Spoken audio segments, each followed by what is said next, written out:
Hi, and welcome to our lesson on entering expenses in QuickBooks Online. So this is going to be a very quick lesson, but I want to make sure that you're following the correct steps for entering expenses. And we will see in the next lesson, which is entering checks, the mechanics work very similarly. So we're going to click on the Create button, the plus sign, and we're going to go under the Vendors column and click on Expense.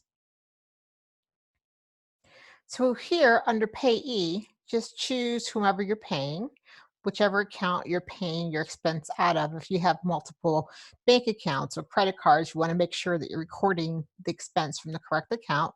You want to have your payment date. Payment method is not necessary. The category will be whatever this expense is for. So in this case, let's say that we're actually paying for advertising, and this is going to be marketing for April, and the amount is going to be $500.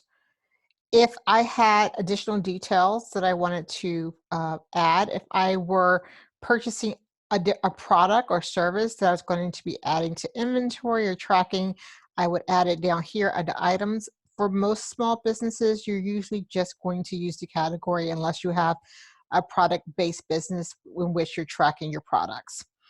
If you have an attachment on your computer for this particular expense, you can always drop and drag it here, or you can click and add the attachment. If this expense is billable and you need to add it to a customer to charge them, you could do that as well. For most of you, it's not going to be an issue, so we're going to delete that for now, but just wanted to show you that it is an option. And that's it. You can just hit save and close, or let's do save and new if you were entering multiple expenses. Very simple, very easy to do. So why don't you go and practice and enter any expenses that you have that are not already in QuickBooks, just to get the practice in doing it. If you have any questions, jump over to the Facebook group and we will see you there.